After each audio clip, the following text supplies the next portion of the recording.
सनातन संस्कृति हमारी पहचान। सब्सक्राइब करें सेक्रेड सनातनी। आप सभी को मेरा प्रणाम। मैं शालिनी आप सभी का अपने YouTube चैनल सेक्रेड सनातनी पर फिर से अभिनंदन करती हूँ। जैसा कि गीता की अर्जुन विषाद योग में अब तक हमने जाना कि कैसे अर्जुन के मन में विषाद उत्पन्न हो जाता है और वह अपनी स्थिति का वर्णन श्री कृष्ण से कहते हैं। और इस प्रकार वह कहते हैं कि कुल के धर्म से सनातन कुल धर्म नष्ट हो जाता है और कुल के नाश से सनातन कुल धर्म नष्ट हो जाता है, और जहाँ धर्म नष्ट हो जाता है वहां पर संपूर्ण कुल में अधर्म फैल जाता है। इसी प्रकार अर्जुन कहते हैं कि इस युद्ध में जैसे अधर्म फैला है उसी को और विस्तार से बताते हुए अर्जुन कहते हैं, अधर्माभिभवात् कृष्ण प्रदुष्यन्ति कुलस्त्रियः स्त्रीषु दुष्टाशु वार्ष्णेय जायते वर्ण संकरः। अर्थात अर्जुन कह रहे हैं कि हे कृष्ण, अधर्म बढ़ जाने से कुल की स्त्रियां दूषित हो जाती हैं और स्त्रियों के दूषित हो जाने पर अवांछित संतानें उत्पन्न होती हैं।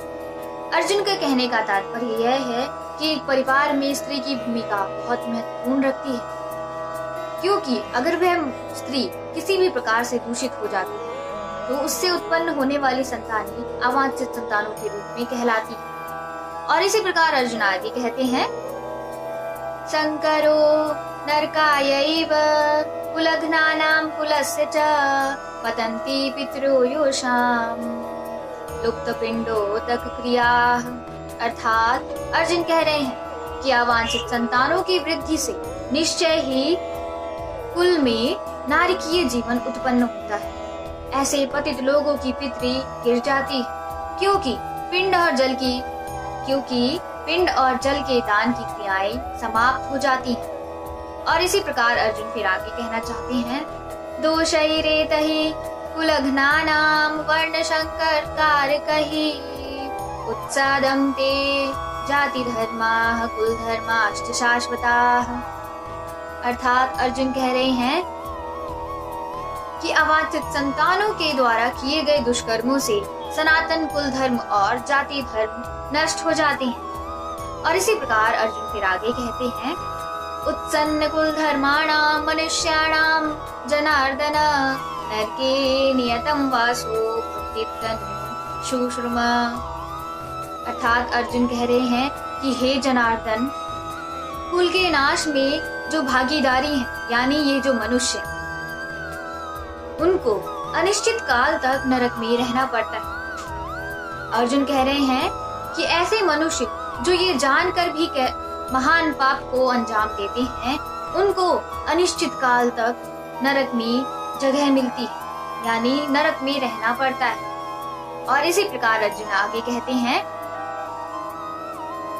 अहो बत महत पापम कर्तुम व्यवसिता वयम यद राज्य सुख लोभेन हंतुम स्वजन्मुत्तताः। अर्जुन बड़े ही हताश होकर कह रहे हैं, ओह कितने ही आश्चर्य की बात कि हम लोग बुद्धिमान होकर भी महान पाप करने को तैयार हो गए हैं, क्योंकि जो कि राज्य और सुख के लोभ के कारण अपने ही परिजनों को यानी अपने ही प्रियजनों को मारने के लिए आतुर हो गए। अर्जुन बहुत ही हताश हो चुके हैं। वो कह रहे हैं कि हम तो बुद्धिमान हैं और हमें यह पता है कि इस युद्ध को करने से बहुत ही पाप लगेगा, फिर भी हम युद्ध करने के लिए आतुर हैं, तो हमें तो नरक से भी बदतर जगह मिलेगी। अर्जुन बहुत ही हताश हो चुके हैं।